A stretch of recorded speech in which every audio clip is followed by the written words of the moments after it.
सोमवती अमावस्या व्रत कथा।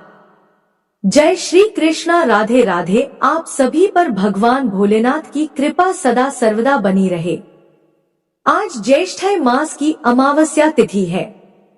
सनातन धर्म में ज्येष्ठ मास की अमावस्या का विशेष महत्व है।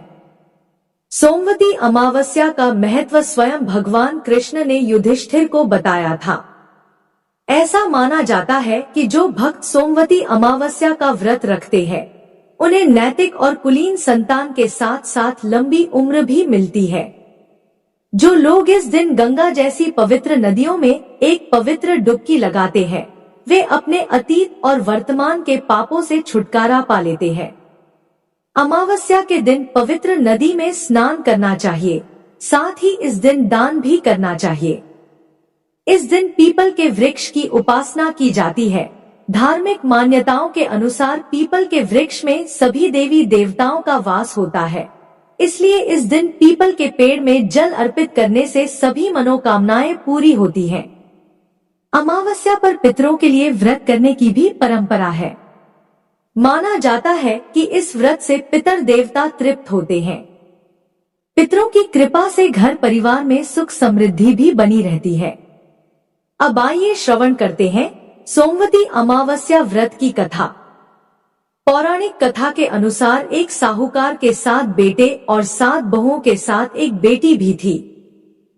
साहूकार के घर रोज एक जोगी आता था, जिसे साहूकार की बहू भिक्षा देती थी। उस जोगी को जब साहूकार की बेटी भिक्षा देने आती तो वह उससे भिक्षा नहीं लेता था और कहता कि तेरे भाग्य में सुहाग की जगह दुहाग लिखा है। लड़की को उस जोगी की यह बात बहुत बुरी लगती और एक दिन वह अपनी माँ से रोते रोते जोगी की बात बताती है।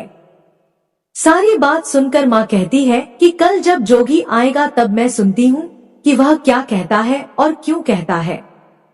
अगले दिन फिर जोगी आता है तो साहूकारनी छिपकर बैठ जाती है और लड़की को भिक्षा देने भेजती है। जोगी उससे भिक्षा नहीं लेता और फिर वही बात दोहराता है कि तेरे भाग्य में सुहाग की बजाय दुहाग लिखा है। लड़की की माँ बाहर निकल कर आती है और जोगी से कहती है कि एक तो हम तुम्हें भिक्षा देते हैं और तू हमें गाली देता है। जोगी कहता है कि मैं गाली नहीं दे रहा हूँ, जो बात सच है वही कह रहा हूँ। इसके भाग्य में जो लिखा है मैं वही सच आपको बता रहा हूँ। सारी बातें सुनने पर लड़की की माँ कहती है कि जब तुझे सारी बात पता है तो इससे बचने का उपाय भी पता होगा, वह बता। जोगी कहता है कि 7 समंदर पार एक धोबन रहती है जिसका नाम सोना है। वह अमावस्या का व्रत करती है। अगर वह आकर इसे फल दे दे तब इसका दुहाग टल सकता है, अन्यथा विवाह के समय सर्प के काटने से इसके पति की मृत्यु हो जाएगी। सारी बात सुनकर माँ रोने लगी और सोना धोबिन की तलाश में निकल गई। चलते चलते रास्ते में तेज धूप पड़ रही थी, जिससे बचने के लिए वह एक पीपल के वृक्ष के नीचे बैठ गई। उसी वृक्ष पर एक गरुड़ के बच्चे अपने घोंसले में थे। एक सांप आया और गरुड़ के बच्चों को खाने के लिए लपका, लेकिन साहूकारनी ने उस सांप को मारकर बच्चों की रक्षा की।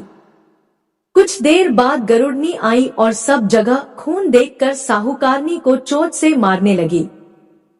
साहूकारनी बोली कि एक तो मैंने तेरे बच्चे को सांप से बचाया और तू मुझे ही मार रही है। सारी बातें जानने पर गरुड़नी बोली कि तूने मेरे बच्चों की रक्षा की है, इसलिए मांग जो चाहती है। साहूकारनी गरुड़नी से कहती है कि मुझे 7 समंदर पार सोना धोबिन के यहाँ छोड़ दो, और गरुड़नी ने वैसा ही किया। साहूकारनी वहाँ पहुँच तो गई, लेकिन सोचने लगी कि इसे कैसे मनाऊं। सोना धोबिन की भी 7 बहुएं थी, लेकिन घर के काम को करने के लिए सदा आपस में ही लड़ती झगड़ती रहती थी। रात को जब सब सो जाते तो ब्राह्मणी साहूकारनी के घर जाती और चुपके से सारा काम करके उजाला होने से पहले चली भी जाती। सारी बहुएं आपस में यही सोचती कि कौन सी बहू है जो सारा काम कर देती है, लेकिन एक दूसरे से पूछने की हिम्मत किसी की भी नहीं होती। एक दिन सोना धोबिन ने भी सोचा कि आजकल बहुएं लड़ती भी नहीं है और काम भी सारा हो जाता है, सोना धोबिन ने सारी बहुओं को बुलाया और पूछा कि आजकल तुम लड़ती भी नहीं हो और घर का सारा काम भी हो जाता है। सोना धोबिन ने अपनी बहुओं से पूछा, घर का सारा काम कौन करता है? बहुएं सास से झूठ कहती हैं कि लड़ाई करने से क्या फायदा, इसलिए हम मिलकर काम कर लेते हैं। सोना धोबिन को अपनी बहुओं की बात पर विश्वास नहीं होता और वह रात में जागकर स्वयं सच देखना चाहती है कि कौन घर का सारा काम करता है। रात होने पर सोना धोबिन छिपकर बैठ जाती है कि देखो कौन सी बहू काम करती है। रात हुई तो वह देखती है कि एक औरत चुपके से घर में घुस रही है। वह देखती है कि उसने घर का सारा काम कर दिया है और जाने की तैयारी में है। जैसे ही साहूकारनी जाने लगती है तो सोना धोबिन उसे रोकती है और पूछती है कि तुम कौन हो और क्या चाहती हो? साहूकारनी कहती है कि पहले तुम वचन दो तब बताऊंगी। सोना धोबिन वचन देती है। तब साहूकारनी कहती है कि मेरी बेटी के भाग्य में दुहाग लिखा है, लेकिन तुम अमावस्या का व्रत करती हो तो मेरे साथ चलकर उसे सुहाग दे दो। सोना धोबिन वचन से बंधी थी तो वह साहूकारनी के साथ चलने को तैयार हो जाती है। जाते हुए सोना धोबिन अपने बेटों व बहुओं से कहती है कि मैं इस औरत के साथ इसकी बेटी को सुहाग देने जा रही हूँ, लेकिन अगर मेरे पीछे से तुम्हारे पिताजी मर जाएं तो उन्हें घी और तेल के कूप में डालकर रख देना। सोना धोबिन साहूकारनी के घर पहुंच जाती है। साहूकारनी अपनी बेटी का विवाह करती है तो फेरों के समय सोना धोबिन कच्चा करवा, दूध तथा तार लेकर बैठ जाती है। कुछ समय बाद सांप आया और दूल्हे को डसने लगा तो सोना धोबिन ने करवा आगे कर तार से सांप को बांध दिया और सांप मर गया।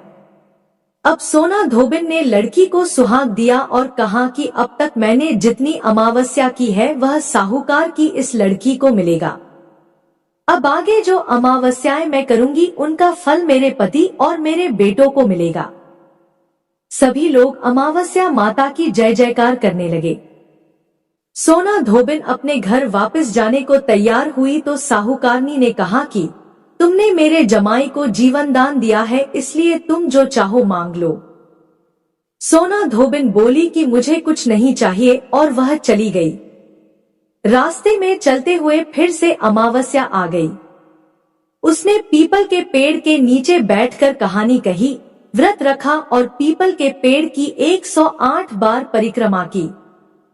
पीपल के पेड़ की पूजा के बाद वह घर जाती है तो देखती है कि उसका पति मरा पड़ा है। अब रास्ते में जो अमावस्या उसने की थी उसका फल अपने पति को दे दिया, जिसके प्रभाव से वह पुनः जीवित हो गया। सब कहने लगे कि तूने ऐसा क्या किया जो तेरा पति जिंदा हो गया। वह कहती है कि मैंने तो ऐसा कुछ नहीं किया है, बस रास्ते में अमावस्या तिथि आ गई थी जिसका मैंने व्रत किया, कहानी कही और पीपल के वृक्ष की 108 बार परिक्रमा की। अब सारी नगरी में ढिंढोरा पिटवा दिया गया कि हर कोई अमावस्या का व्रत करेगा, पूजा करेगा, कहानी कहेगा और पीपल के वृक्ष की 108 बार परिक्रमा करेगा। हे अमावस्या माता, जैसा आपने साहूकार की बेटी का सुहाग दिया वैसे ही सबको देना। अब आइए श्रवण करते हैं अमावस्या व्रत की दूसरी कथा। पौराणिक कथा के अनुसार एक गांव में सास और बहू अकेले रहते थे और उनका बेटा विदेश में कमाने के लिए गया हुआ था। सास और बहू बहुत प्रेम से रहते थे, दोनों एक दूसरे की देखभाल भी करते थे। एक दिन बहू ने खाना नहीं खाया। तब सास बहू से पूछने लगी कि बेटा, आज तुमने खाना क्यों नहीं खाया? तब बहू कहने लगी, सासू माँ, आज मेरा अमावस माता का व्रत है, इसीलिए मैंने खाना नहीं खाया। तब सास ने कहा, बहू, यह व्रत क्या होता है और इस व्रत को करने से क्या फल मिलता है, मुझे भी समझाओ। तब बहू कहने लगी, सासू माँ, अमावस माता का व्रत करने से बहुत पुण्य मिलता है। घर में अन्न धन भरा रहता है, सुख शांति बनी रहती है और अटल सुहाग मिलता है तथा पुत्र की प्राप्ति होती है। इसी तरह से 3 पनौती अमावस माता का व्रत भी रखा जाता है। इस व्रत में हर वर्ष अलग अलग खाना खाया जाता है और विष्णु भगवान के मंदिर में चढ़ावा चढ़ाया जाता है या फिर किसी ब्राह्मण को दान दक्षिणा दी जाती है। इस व्रत में पहले साल शक्कर, घी और चावल से बना खाना खाया जाता है। पहले साल व्रत पूर्ण होने के बाद 1.25 किलो चावल, 1 कटोरी घी और 1 कटोरी शक्कर का दान किसी ब्राह्मण देवता को दान में दिया जाता है। दूसरे साल जौ, घी और शक्कर से बना खाना खाया जाता है। इसी तरह जब दूसरे साल का व्रत पूर्ण हो जाए तब 1.25 किलो जौ, 1 कटोरी घी और 1 कटोरी शक्कर किसी मंदिर में चढ़ाया जाता है या किसी ब्राह्मण को दान में देना होता है। तीसरे साल गुड़, तिल और घी से बने व्यंजन खाने चाहिए। जब तीसरे साल व्रत पूर्ण हो जाए तब आधा किलो तिल, गुड़ और 1 कटोरी घी किसी मंदिर में चढ़ाया जाता है या ब्राह्मण को दान में दिया जाता है। सासू माँ इसे ही 3 पनौती अमावस्या का व्रत कहा जाता है। फिर बहू बताने लगी कि माँ जी, इस व्रत का संकल्प लेने के बाद इसे पूरा करना जरूरी होता है। अगर पूरा नहीं कर सकते तब घर परिवार में झगड़ा और अशांति हो जाती है। तब सासू माँ कहने लगी, बहू मेरी तो उम्र हो गई है लेकिन तुम यह व्रत जरूर करना। तब बहू यह व्रत करना प्रारंभ करती है। एक दिन बहू ने किसी के कहने पर गेहूं से बनी रोटी खा ली और अमावस माता इस बात से नाराज हो गई। जो सास और बहू कभी बहुत प्रेम से रहती थी, अब उन दोनों में झगड़े होने लगे। सभी गांव वाले भी हैरान हो गए कि इनके घर में यह सब क्या हो रहा है। सास अपनी बहू को कहने लगी, जब से तुम हमारे घर में बहू बनकर आई हो तब से हमारे घर की लक्ष्मी चली गई है। तुम हमारे लिए बिल्कुल शुभ नहीं हो। तब बहू ने कहा, मां जी आपके घर की लक्ष्मी चली गई है तो मुझे बताओ कि कहाँ मिलेगी, मैं लक्ष्मी को लेकर आऊंगी। तब सासू माँ कहने लगी, बहू लक्ष्मी तुम्हें समुद्र के बीच में भगवान विष्णु के पैर दबाते हुए मिलेगी। तब बहू यह कहकर चली जाती है कि माँ जी अब तो मैं लक्ष्मी जी को लेकर ही वापस आऊंगी, नहीं तो मैं इस घर में पैर नहीं रखूंगी। ऐसा कहकर बहू लक्ष्मी की खोज में चली गई। जब बहू लक्ष्मी की खोज के लिए निकली तब उसे बीच रास्ते में गाय मिली। गाय बहू से पूछने लगी, आप कहाँ जा रही हैं? तब बहू कहने लगी है, गाय माता मेरी सास कहती है कि मेरे आने से उनके घर में अन्न धन की कमी हो गई है और उनके घर की लक्ष्मी चली गई है, तो मैं लक्ष्मी जी को लेने जा रही हूँ। तब गाय माता कहने लगी है, बेटी अगर तुम जा ही रही हो तो भगवान से मेरे बारे में भी पूछ लेना। तब बहू कहने लगी, ठीक है गाय माता मैं आपके बारे में भी पूछ लूंगी। तब गाय माता कहने लगी, जब मेरा बछड़ा होता है तो वो मर जाता है, जिंदा नहीं रहता। तुम लक्ष्मी जी से पूछ लेना कि आखिरकार मेरे साथ ऐसा क्यों हो रहा है, मैंने ऐसे कौन से कर्म किए हैं जिसकी सजा मुझे मिल रही है। तब बहू कहने लगी, गाय माता मैं आपके बारे में जरूर पूछ लूंगी। ऐसा कहकर बहू आगे बढ़ गई। जब आगे बढ़ी तब रास्ते में उसे घोड़ी मिली जिसके गले में घंटी बंधी हुई थी। घोड़ी ने भी कहा, बेटी तुम मेरे दुख का निवारण लक्ष्मी जी से पूछ लेना। तब बहू कहने लगी, मैं जरूर पूछ लूंगी। ऐसा कहकर बहू आगे बढ़ गई। आगे जाते ही बहू को एक अंधा और बहरा बुजुर्ग मिला। उसने भी बहू से अपनी समस्या के निवारण के लिए पूछने को कह दिया। तब बहू उसकी समस्या भी भगवान से पूछने का कहकर आगे बढ़ गई।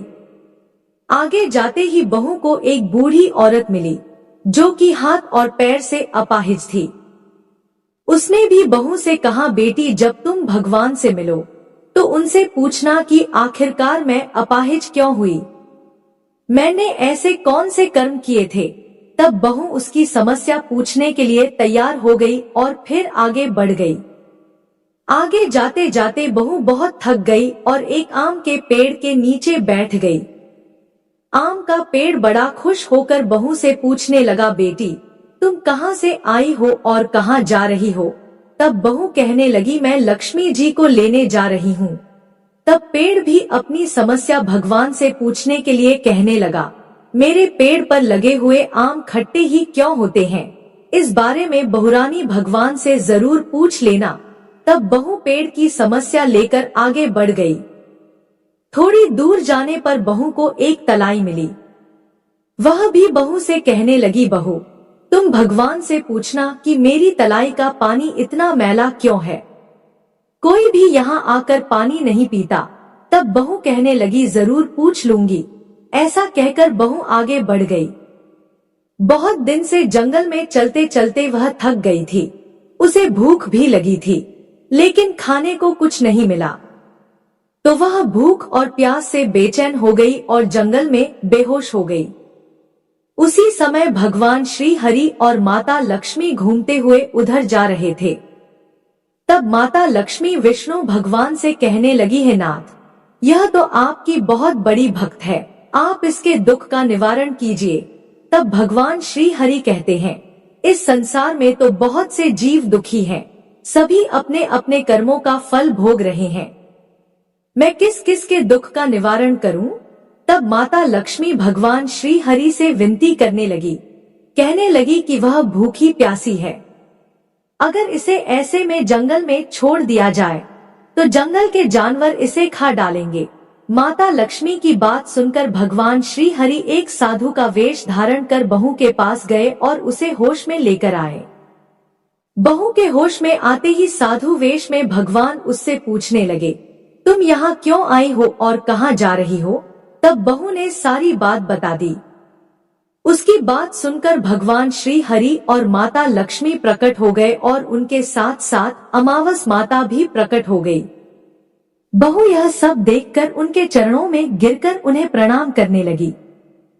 तब अमावस माता बहू से कहने लगी, बेटी तूने मेरे व्रत को खंडित किया है, इसी की सजा तुझे मिली है, लेकिन अब मैं तुझे क्षमा करती हूँ।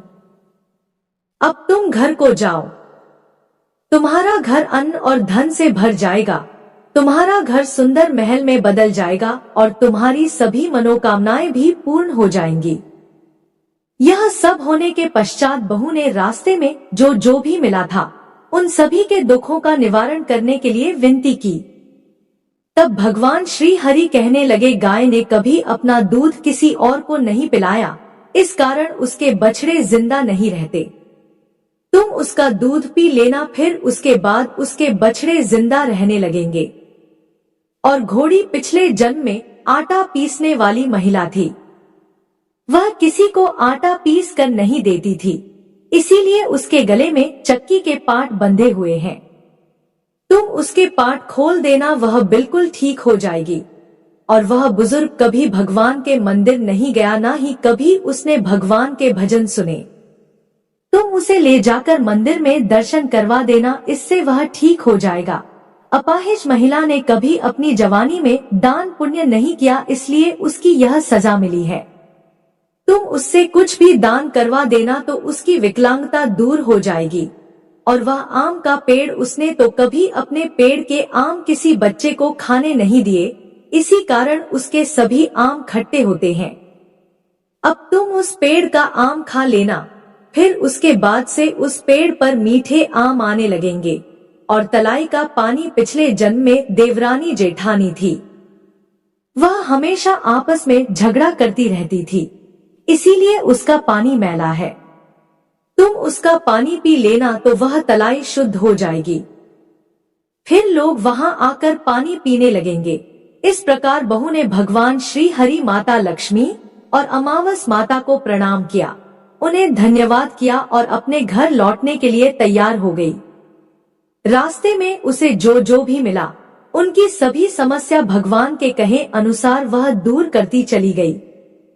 सभी ने उसे भर भर कर आशीर्वाद दिया।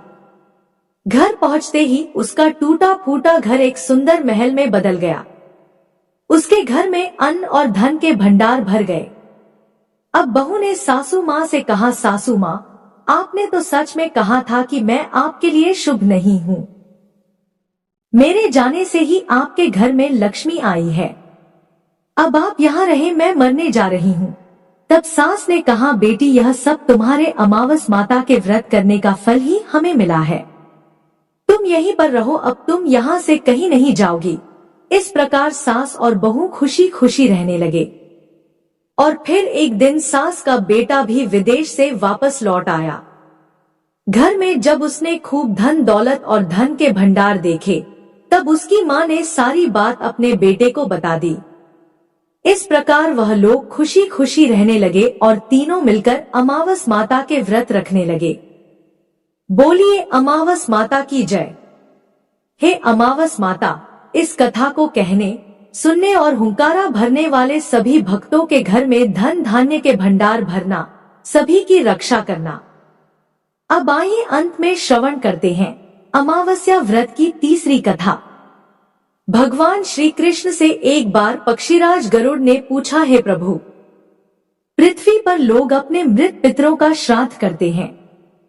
उनकी रुचि का भोजन ब्राह्मणों आदि को कराते हैं, पर क्या पितरी लोक से पृथ्वी पर आकर श्राद्ध में भोजन करते पितरों को किसी ने देखा भी है? भगवान श्री कृष्ण ने कहा, हे गरुड़, तुम्हारी शंका का निवारण करने के लिए मैं देवी सीता के साथ हुई घटना सुनाता हूँ। सीता जी ने पुष्कर तीर्थ में अपने ससुर आदि 3 पितरों को श्राद्ध में निमंत्रित ब्राह्मणों के शरीर में देखा था। वह कथा सुनो।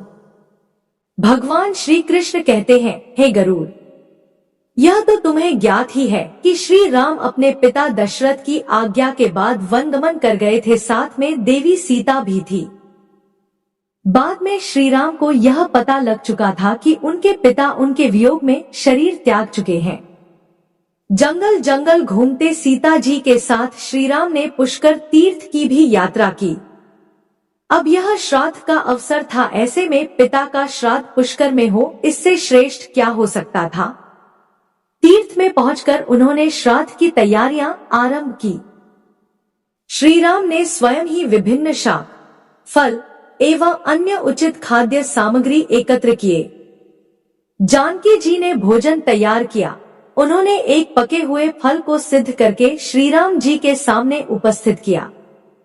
श्री राम ने ऋषियों और ब्राह्मणों को सम्मान सहित आमंत्रित किया। श्राद्ध कर्म में दीक्षित श्री राम की आज्ञा से स्वयं दीक्षित होकर सीता जी ने उस धर्म का सम्यक और उचित पालन किया तथा सारी तैयारियां संपन्न हो गयी। अब श्राद्ध में आने वाले ऋषियों और ब्राह्मणों की प्रतीक्षा थी। उस समय सूर्य आकाश मंडल के मध्य पहुंच गए और कुतुब मुहूर्त यानी दिन का 8वां मुहूर्त अथवा दोपहर हो गई।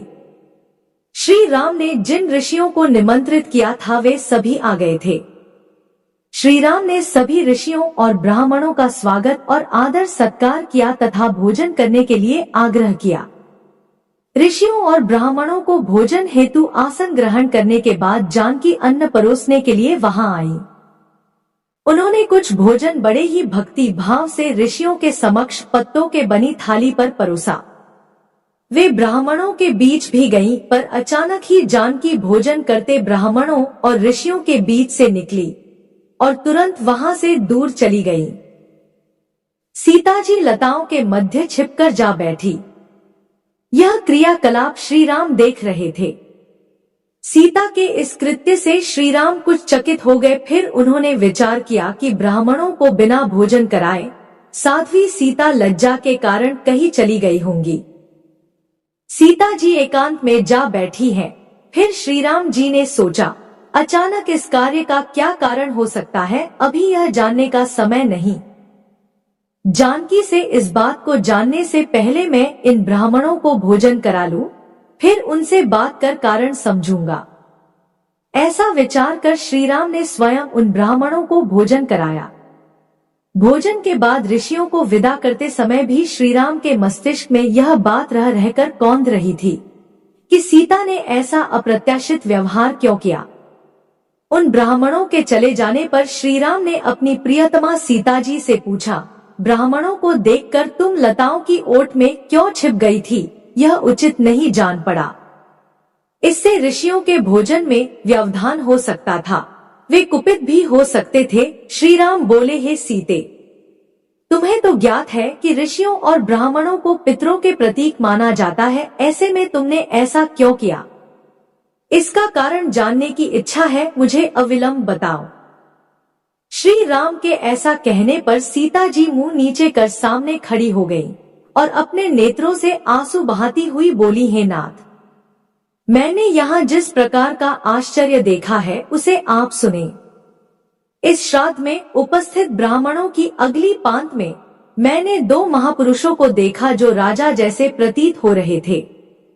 ऋषियों, ब्राह्मणों के बीच सजे धजे राजा महाराजा जैसे महापुरुषों को देख मैं अचरज में थी। तभी मैंने आपके पिताश्री के भी दर्शन किए। वह भी सभी तरह के राजसी वस्त्रों और आभूषणों से सुशोभित थे। आपके पिता को देखकर मैं बिना बताए एकांत में चली आई थी। मुझे न केवल लज्जा का बोध हुआ वरन मेरे विचार में कुछ और भी आया। तभी निर्णय लिया, हे प्रभु, पेड़ों की छाल वल्कल और मृगचर्म धारण करके मैं अपने स्वसुर के सम्मुख कैसे जा सकती थी।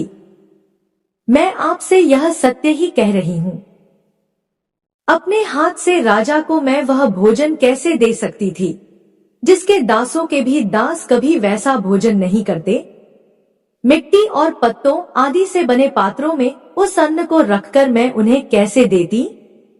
मैं तो वही हूँ जो पहले सभी प्रकार के आभूषणों से सुशोभित रहती थी और आपके पिताश्री मुझे वैसी स्थिति में देख चुके थे। आज मैं इस अवस्था में उनके सामने कैसे जाती। इससे उनके मन को भी क्षोभ होता। मैं उनको क्षोभ में कैसे देख सकती थी। क्या यह कहीं से उचित होता। इन सब कारणों से हुई लज्जा के कारण मैं वापस हो गई और किसी की दृष्टि न पड़े इसलिए सघन लता में आ बैठी। गरुड़ जी बोले, हे भगवान, आपकी इस कथा से मेरी शंका का उचित निवारण हो गया कि श्रद्धा में पितृगण साक्षात प्रकट होते हैं और वे श्राद्ध का भोजन करने वाले ब्राह्मणों में उपस्थित रहते हैं। हर हर महादेव। आशा करती हूँ कि आपको कहानी पसंद आई होगी। कहानी पसंद आए तो चैनल को सब्सक्राइब करें और वीडियो को लाइक और शेयर करें। जय श्री कृष्णा। राधे राधे। आपका दिन शुभ और मंगलमय हो। 3